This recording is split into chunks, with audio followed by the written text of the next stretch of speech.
Bienvenidos a una edición más de su noticiero de ABA Televisión.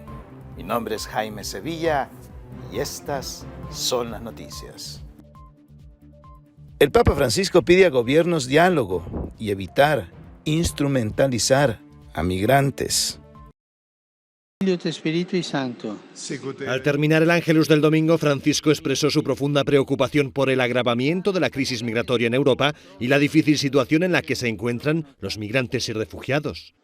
Di quelli che sono morti nel canale della Manica, di quelli al confine della Bielorussia, molti dei quali sono bambini, di quelli che si annegano nel Mediterraneo. Tanto dolore pensando a loro, di quelli che sono rimpatriati al nord dell'Africa, sono catturati dai trafficanti. El Papa pidió a la comunidad internacional que aumente los esfuerzos para buscar soluciones que traten de modo digno a los migrantes. Rinnovo l'appello accorato a coloro che possano contribuire alla risoluzione di questi problemi, in particolare alle autorità civili e militari, affinché la comprensione e il dialogo prevalgano finalmente su ogni tipo di strumentalizzazione e orientino le volontà e gli sforzi verso soluzioni che rispettino l'umanità di queste persone. El Papa se mostró muy afectado por la crisis migratoria. No habló de ningún otro asunto antes de despedirse de los presentes. Al final pidió rezar por esta situación. Pensiamo ai migranti, alle loro sofferenze e preghiamo in silenzio.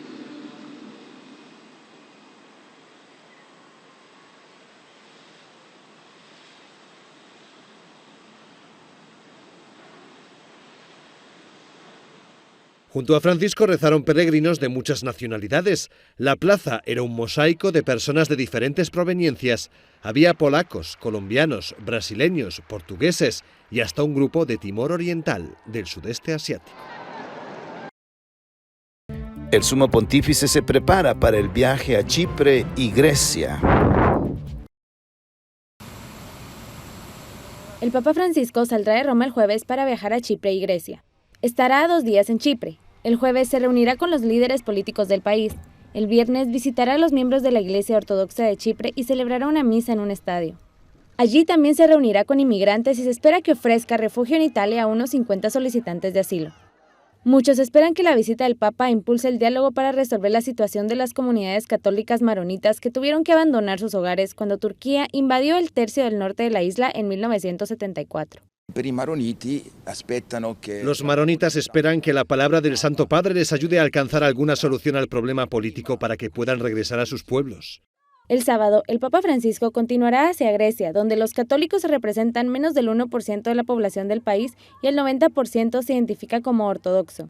El momento más esperado será el domingo. El Papa volará a Lesbos para visitar el mayor campo de refugiados en Europa, en Mytilene, un lugar que ya visitó en 2016. Le preoccupazioni delle istituzioni e della gente qui in Grecia, come in altri paesi d'Europa, sono comprensibili e legittime. E tuttavia non bisogna mai dimenticare che i migranti, prima di essere numeri, sono persone, sono volti, nomi, sono storie. El lunes 6 de diciembre, el Papa se reunirá con jóvenes de una escuela católica de Atenas antes de regresar a Roma. Estas son las claves del Papa Francisco de su viaje a Chipre. Francisco aterrizará en Nicosia el 2 de diciembre. Se trata de su primera visita a Chipre, donde alrededor del 80% de la población es ortodoxa. Los católicos no llegan al 3%, por lo que desde el punto de vista religioso será un viaje de fuerte carácter ecuménico. Dejemos que nuestras culturas se reúnan, manteniendo las diferencias y la diversidad de cada uno de nosotros. Todos podemos vivir juntos siendo diferentes. Todos podemos progresar juntos siendo diferentes. Y todos podemos lograrlo juntos siendo diferentes. El lema de la visita papal a Chipre es consolarnos en la fe, porque esperan buscar puntos comunes de unión que den fuerza a las personas de la isla. Sería un buen empujón y apoyo para los que ya han empezado a buscar puntos comunes de fe entre hermanas y hermanos de otras comunidades. Será un viaje delicado desde el punto de vista político. Chipre vive en tensión con la vecina Turquía y con la separatista región norte de la isla. Los chipriotas esperan que el Papa promueva el diálogo entre las partes. No podemos vivir solos, tenemos que apoyarnos unos en otros. Si miramos a los ojos de cualquier ser humano, veremos en él la imagen de Dios porque todos somos creados a su imagen. La cuestión migratoria es una fuente de tensión social y política. Los chipriotas acusan a Turquía de enviar migrantes a través de la región separatista del norte, que es pro-turca. En los primeros 10 meses de 2021 llegaron un 38% más. Emmanuel Macron se reúne 1 hora con el Papa y terminan tuteándose. El Papa y el presidente de Francia mantuvieron una reunión de 1 hora en el Vaticano.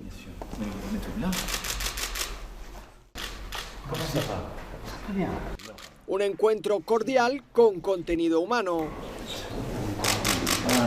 Emmanuel Macron le regaló una de las primeras biografías de San Ignacio de Loyola, escrita en 1585 por Giovanni Pietro Maffei, y otra moderna, obra del académico francés François Hugo. El Papa le regaló los grandes textos de su pontificado con esta broma. Espero de no odiarte. Fue su segunda reunión, la primera tuvo lugar en 2018.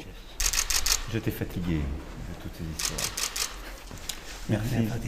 Merci de ta paciencia. Merci.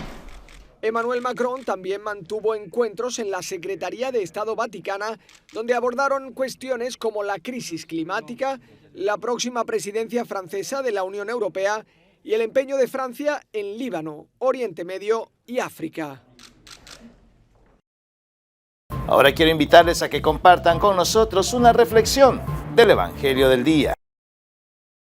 En el Evangelio de hoy, tomado del capítulo 8 de San Mateo, tenemos las escenas curativas o de milagros de Jesús realizado en Cafarnaúm. Primero se le acerca al centurión para pedir la curación de su criado. Cuando Jesús le dice que va a curarlo, el centurión le dice: no, Señor, no es necesario que vengas, porque yo también vivo bajo disciplina. Si le digo a un soldado, ve, él va. Si le digo a otro, ven, él viene.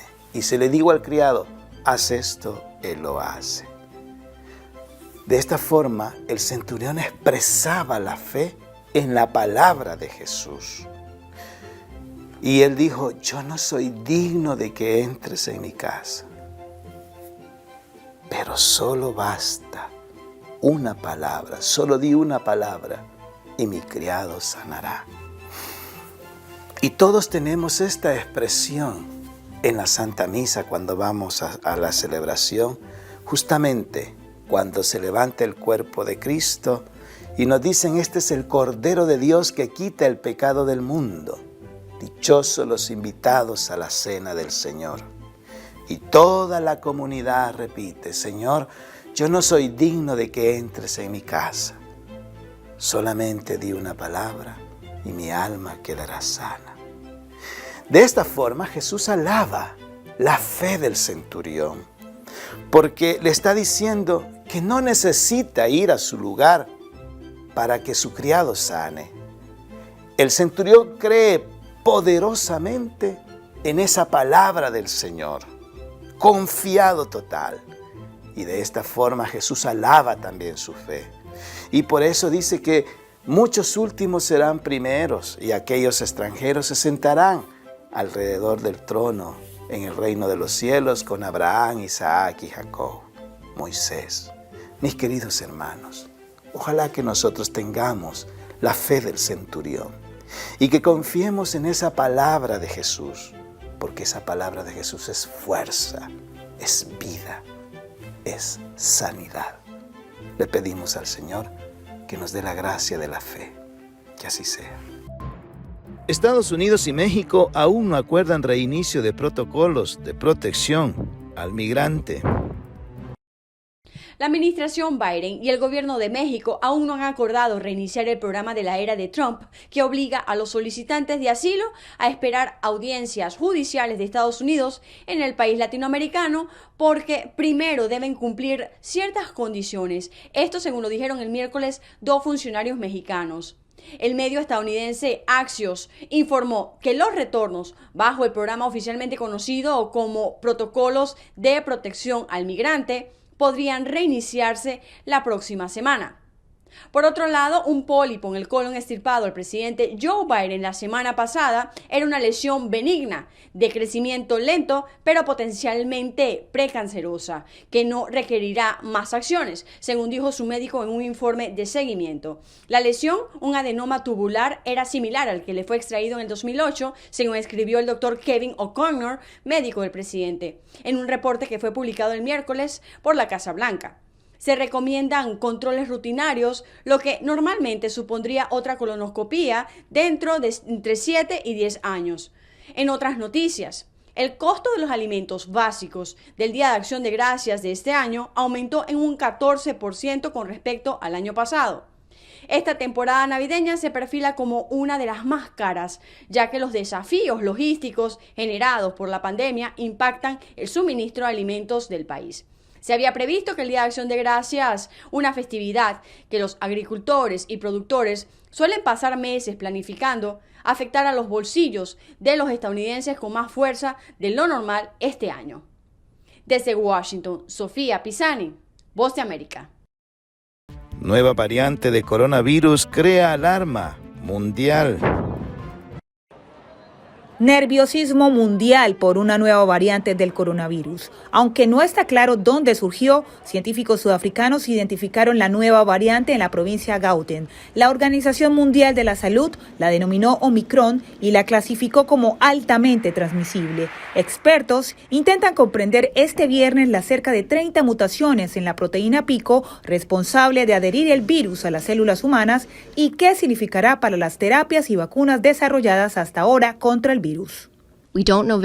Aún no sabemos mucho sobre esto. Lo que sí sabemos es que esta variante tiene una gran cantidad de mutaciones y la preocupación es que cuando tienes tantas mutaciones puede tener un impacto en cómo se comporta el virus. La nueva variante se ha relacionado con un aumento exponencial de 200 casos a casi 2.500 contagios diarios confirmados en las últimas semanas en Sudáfrica. Además, ya se ha identificado en viajeros a Bélgica, Hong Kong e Israel. La Unión Europea decidió cerrar sus puertas a viajeros provenientes del sur de África. En Estados Unidos, según el experto para la Casa Blanca Anthony Fauci, no hay indicio de que la nueva variante ya esté en el país, pero funcionarios de la Casa Blanca dijeron que los viajes desde Sudáfrica y otros 7 países serán restringidos a partir de este lunes, mientras los expertos están alarmados por la rápida mutación del virus. Por lo general, una variante adquiere aproximadamente una mutación por cada 3 transmisiones. Entonces es una tasa de mutación muy baja. Pero aquí estamos viendo un salto masivo por alrededor de 30 mutaciones que ocurrieron de manera concomitante. Eso es muy inusual.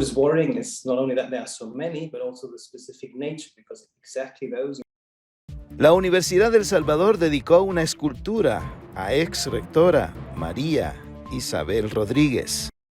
La doctora María Isabel Rodríguez es reconocida por sus diferentes aportes al desarrollo académico, científico y político del país. Además de fungir como ministra de Salud en el periodo del expresidente Mauricio Funes, fue decana de la Facultad de Medicina de la Universidad de El Salvador en el año 1967. Entre 1999 y el año 2007 fue rectora. A sus 99 años ha recibido diferentes reconocimientos, pero esta vez la UES entregó una escultura en conmemoración de sus aportes. Bueno, esta es una muestra de reconocimiento, pero sobre todo de gratitud a una gran mujer que supo gobernar nuestra Casa de Estudios Superiores durante 8 años, en los cuales hubo grandes transformaciones en materia de desarrollo físico. Las instalaciones que hoy estamos gozando son instalaciones que dejó la doctora María Isabel Rodríguez. La doctora Rodríguez agradeció y reiteró el compromiso de las autoridades de la Universidad Estatal de garantizar calidad de educación. Yo me siento muy contenta, pero difícil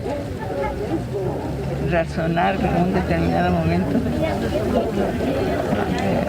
de sentirme feliz, me siento feliz. Quieran a esa universidad, luchen por ella, trabajen por ella.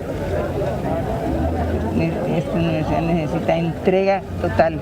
Como parte de alguno de sus logros, en 2010 impulsó la reforma integral de salud para El Salvador, basada en gratuidad, aplicación de la cobertura, el ordenamiento de los niveles de atención y la promoción de salud. Para Teleprensa, Canal 33, Santiago Hernández. Nos vamos a Sudamérica, donde nos reciben nuestros hermanos de JN19 Televisión, quienes nos han preparado un reportaje especial sobre lo que acontece en el Perú. ¿Cómo están, amigos? Mi nombre es Kevin Cáceres, reportando desde el Perú para la cadena hermana ABA Televisión y JN19. Comenzamos este informativo comentándoles que en diferentes distritos de Lima, a través de los operativos por fiscalizadores, se pudo multar a miles de conductores de vehículos de carga pesada. Personal de fiscalización de la Municipalidad de Lima ha revelado que desde enero hasta noviembre del 2021 han impuesto cerca de 47.643 actas de control a conductores de furgonetas, tráileres y otros vehículos de carga pesada por caer en el incumplimiento del reglamento de transporte de carga. Los operativos que se llevan a cabo en diversos puntos de la capital han determinado que los distritos donde se impusieron más papeletas por parte de los inspectores de movilidad urbana de Lima fueron las comunas de Cercado de Lima, Santa Anita, Ate, Lurigancho y Breña. En el caso de las sanciones impuestas en el Cercado de Lima, el municipio detalló que los motivos se dieron porque diversos vehículos usaban algunas avenidas como zona de descarga, cuando esta acción no estaba permitida. Otras de las faltas más comunes que se cometieron fueron circular en vías no permitidas, lo que equivale a una multa de 860 soles, además de no contar con extintor operativo u otros elementos de seguridad o por impedir las labores de los inspectores de fiscalización.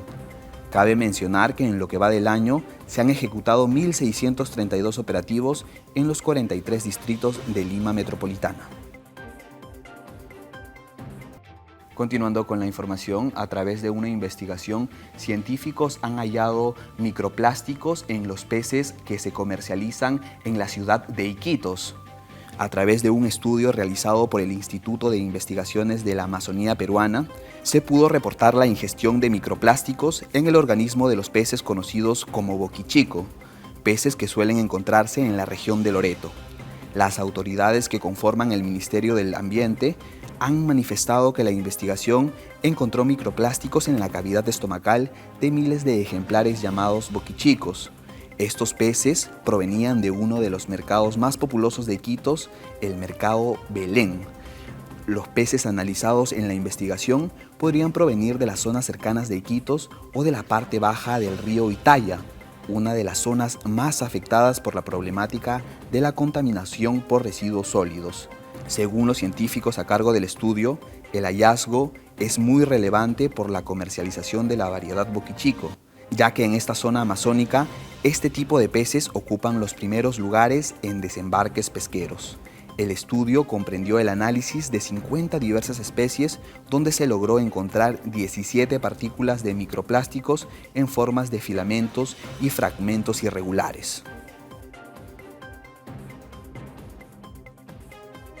Continuando con la información, el personal de la Brigada de Emergencia de Cáritas ha recibido capacitación en primeros auxilios. Como parte de las actividades del Servicio de Seguridad y Salud en el Trabajo, Cáritas del Perú organizó una capacitación presencial en primeros auxilios, evacuación en caso de sismos y control ante incendios a los 21 brigadistas de emergencia de Cáritas del Perú.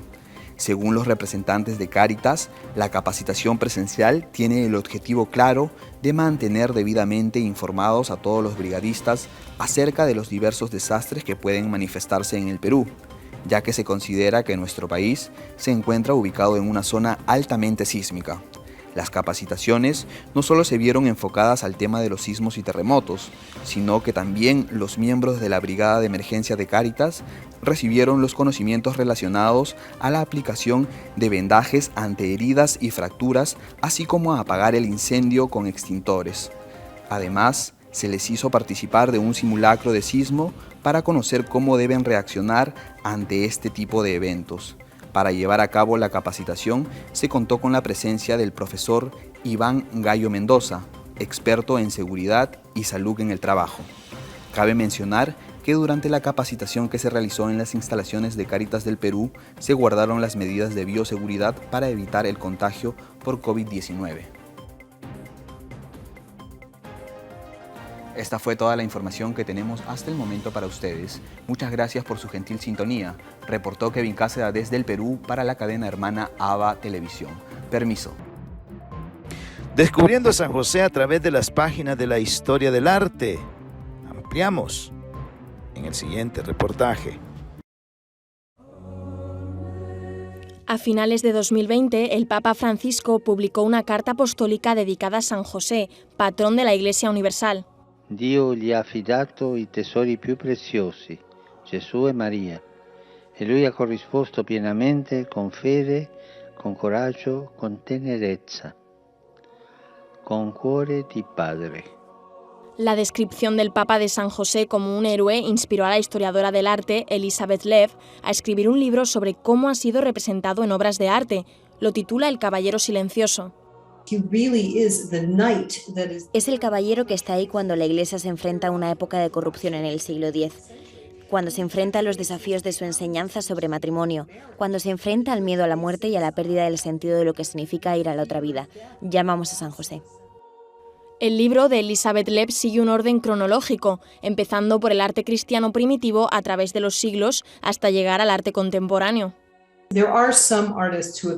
Hay algunos artistas que han hecho incursiones muy bonitas en la representación de San José en la actualidad, y espero de verdad que esta invitación del Santo Padre sea recogida por los artistas para empezar a repensar a José como nosotros. Hay un gran potencial en esta época para crear una imagen de José que pueda hablar a una época que tiene tantos problemas. Elizabeth Lev dice que San José es una parte dinámica y fundamental del Evangelio. El libro muestra cómo sus cualidades son puestas de manifiesto por diferentes artistas. Una de sus representaciones favoritas es el cuadro de Guido Reni, San José y el Niño Jesús. Me encanta José, está tan absorto mirando al Niño Jesús y el Niño Jesús se acerca a jugar con esa barba peluda y hay algo tan íntimo en eso, algo que realmente nos invita, del modo en que San Bernardino nos invitó a pensar en lo que era ser José sosteniendo al Niño Jesús.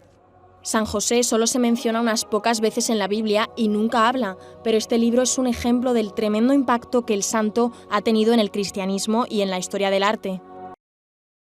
Hoy, 29 de noviembre, el Santoral de la Iglesia nos presenta el día de San Gregorio Taumaturgo. Conozcamos más de esta fascinante historia. En su iglesia ya no cabía una aguja y los fieles que pugnaban por entrar se enzarzaban en agrias disputas antes de cada Eucaristía.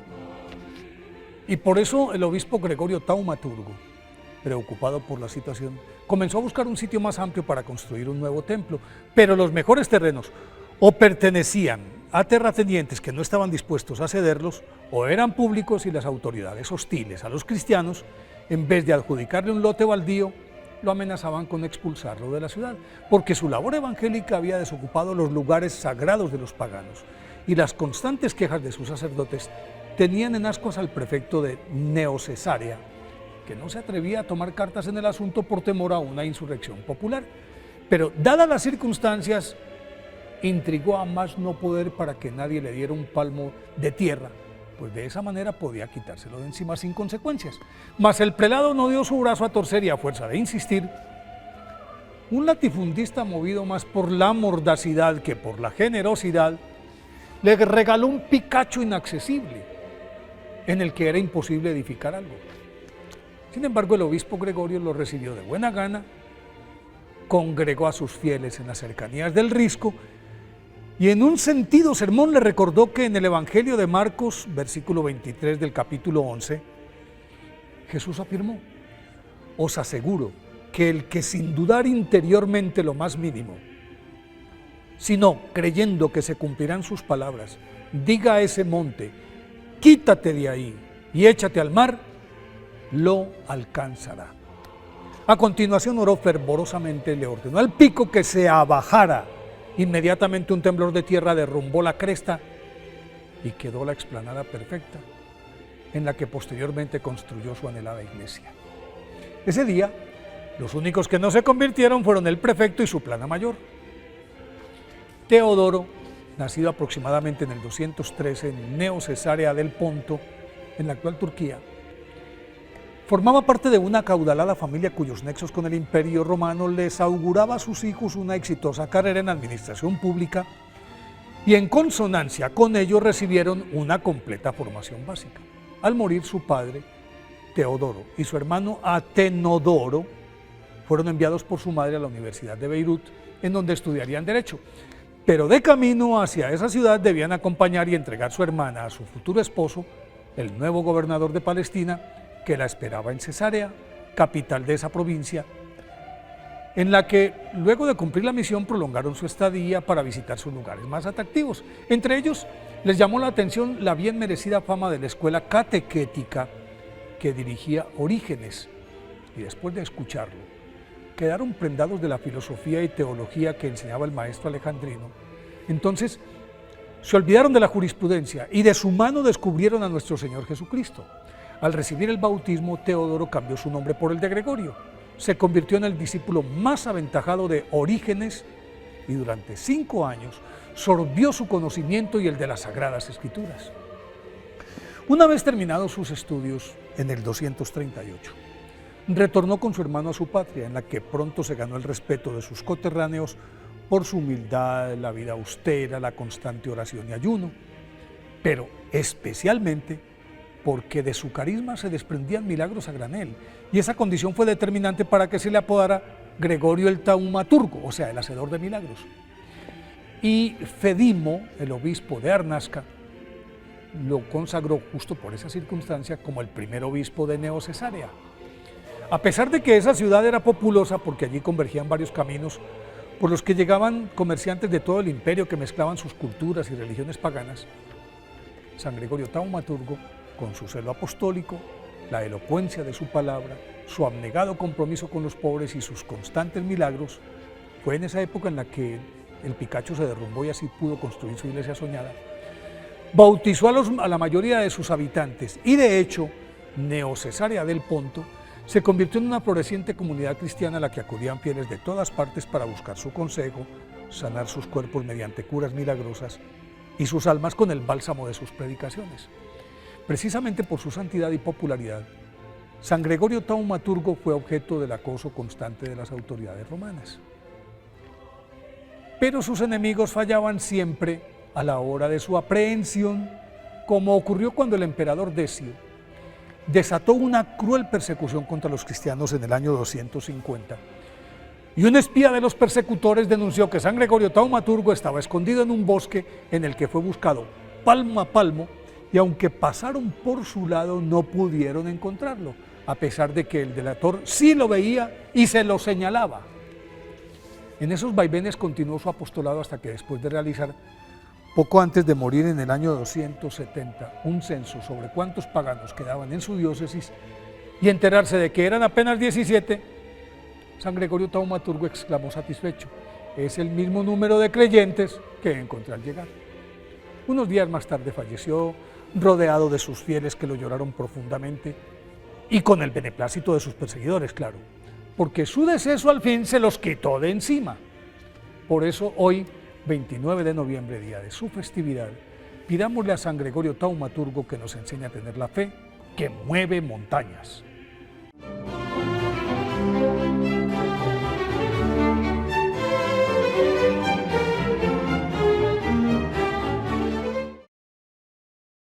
Y para concluir con el noticiero, lo dejamos con la intención del Papa Francisco para el mes de noviembre, que es sobre las personas que sufren depresión. La sobrecarga de trabajo, el estrés laboral, hacen que muchas personas experimenten un agotamiento extremo, un agotamiento mental, emocional, afectivo y físico. De ahí la tristeza, la apatía, el cansancio espiritual terminan por dominar la vida de las personas que se ven desbordados por el ritmo de la vida actual.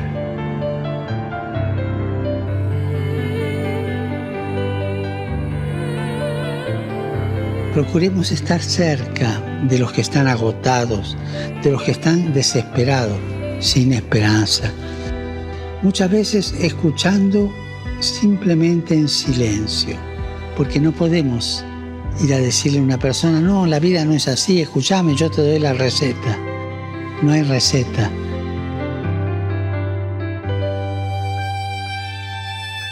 Y además, no olvidemos que junto al imprescindible acompañamiento psicológico, útil y eficaz, las palabras de Jesús también les ayudan.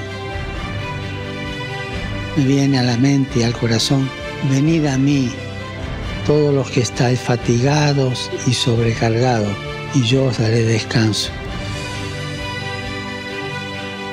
Recemos para que las personas que sufren de depresión o agotamiento extremo reciban apoyo de todos y reciban una luz que les abra a la vida.